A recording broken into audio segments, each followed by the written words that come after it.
Hello friends, welcome back to my channel. मैं थोल्ला भाई पीके में आपका स्वागत है। तो दोस्तों, क्या होता है जब का इसके 5 प्रश्न मैंने पहले ही बताया था। आज मैं जो बचे हुए 5 प्रश्न हैं उन सारे प्रश्नों के बारे में डिस्कस करूंगा। तो आगे के सारे प्रश्नों को तो हमने हल कर लिया था, अब यहाँ पर कुछ प्रश्न बचे हैं।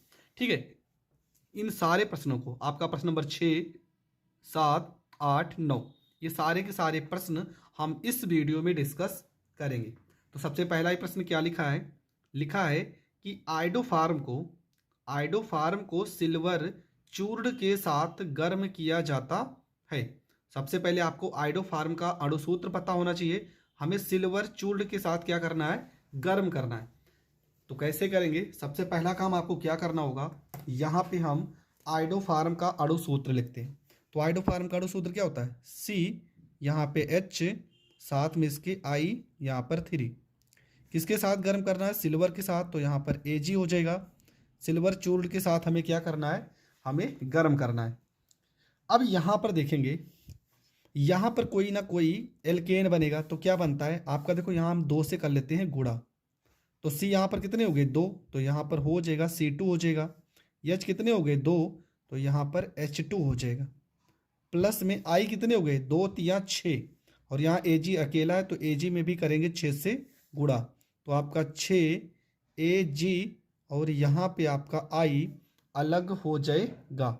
ठीक है, तो ये रिएक्शन में आपको इस तरह से लिखना है और आपका रिएक्शन हो जाएगा कंप्लीट। हर चीज़ का नाम आपको ज़रूर लिख देना है। CHI3 को हम लोग आइडोफार्म पढ़ते हैं, तो ये आपका आइडोफार्म हो जाएगा। Ag आपका सिल्वर होता है, धातु होता है। इसको हम एसिटिलीन पढ़ेंगे, तो यहाँ पर एसिटिलीन लिखेंगे और ये आपका हो जाएगा सिल्वर आयोडाइड हो जाएगा। इसको हम सिल्वर आयोडाइड पढ़ेंगे। तो ये रिएक्शन आपका हो गया कंप्लीट। आई होप ये रिएक्शन आपको समझ में आ गया होगा। आपका जो अगला रिएक्शन है, इसमें देखो क्या लिखा है।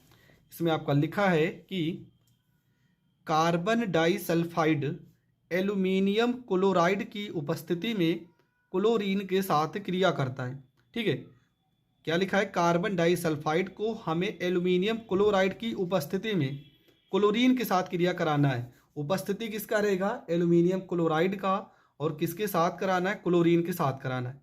तो प्रश्न आप समझ चुके होंगे और प्रश्न को आपने लिख भी लिया होगा।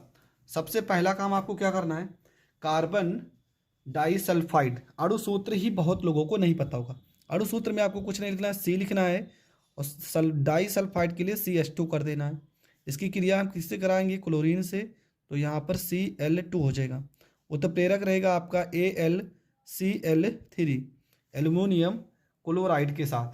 अब होगा क्या, देखो यहाँ पे क्या लिखा है, CH2 और यहाँ पे Cl2।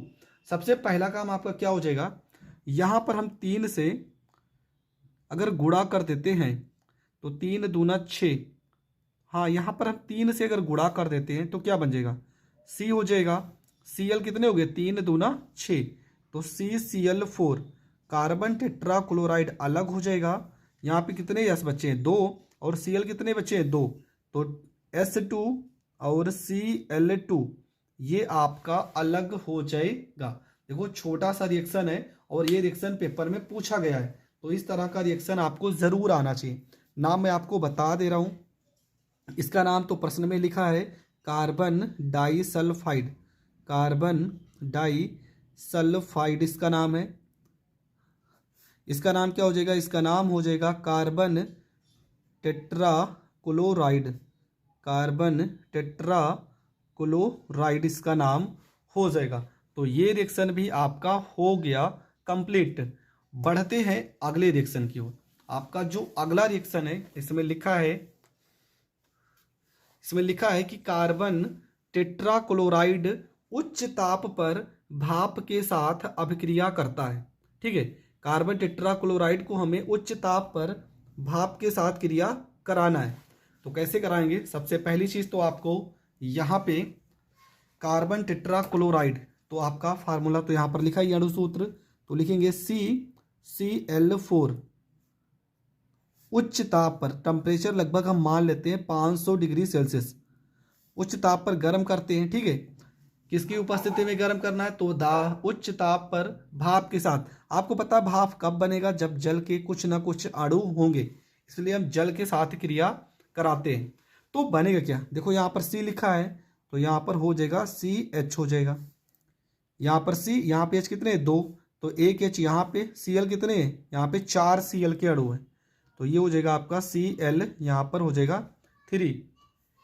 अभी भी देखो क्या बचा है, यहाँ पर C था, यहाँ पे हमने C लिखा है, यहाँ पे H कितने हैं, यहाँ पे H 2 हैं, तो एक H हमने यहाँ पर लिखा है, और साथ में आपका क्या बचेगा, आपका साथ में हो जाएगा, यहाँ से क्लोरोफार्म नहीं बनेगा, यहाँ पे बनेगा कोई ना कोई गैस, और उस गैस का नाम है फास्जीन। देखो यहाँ पे C लिखा है ना, तो यहाँ पे C हो जाएगा, यहाँ O लिखा है तो यहाँ पे O हो जाएगा, यहाँ पे Cl के कितने अणु हैं, 4 अणु हैं, तो यहाँ पर Cl2 हो जाएगा।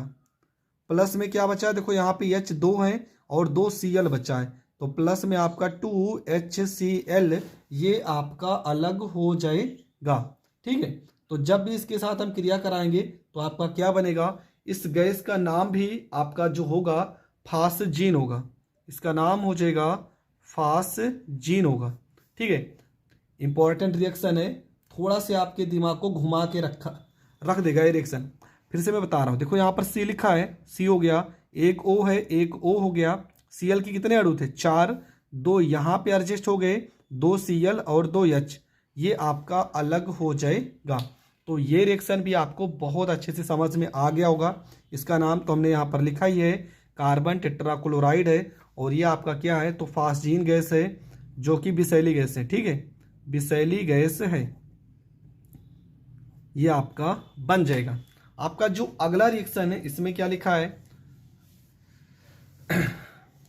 तो आपका जो लास्ट रिएक्शन है इसमें लिखा है कि कार्बन टेट्राक्लोराइड आर्द्र लोहे की छीलन से क्रिया करता है। कार्बन टेट्राक्लोराइड आर्द्र लोहे की छीलन से क्रिया करता है, तो इसमें क्या करना है आपको, कार्बन टेट्राक्लोराइड की क्रिया कराना है। तो सबसे पहले हम लिखेंगे कार्बन टेट्राक्लोराइड का अणु सूत्र CCl, यहाँ पे 4, किसके साथ क्रिया कर रहा है, लोहे की छीलन, मतलब यहाँ पर Fe रहेगा। ठीक है, लोहे की छीलन और साथ में कुछ ना कुछ ऊष्मा के लिए जल रहेगा, तो यहाँ पे हम क्या कराते हैं, यहाँ पे आपका हो जाएगा अपचयन, प्लस में यहाँ पर हम H से क्रिया कराते हैं, तो बनेगा आपका क्लोरोफार्म CH, यहाँ पर हो जाएगा Cl3।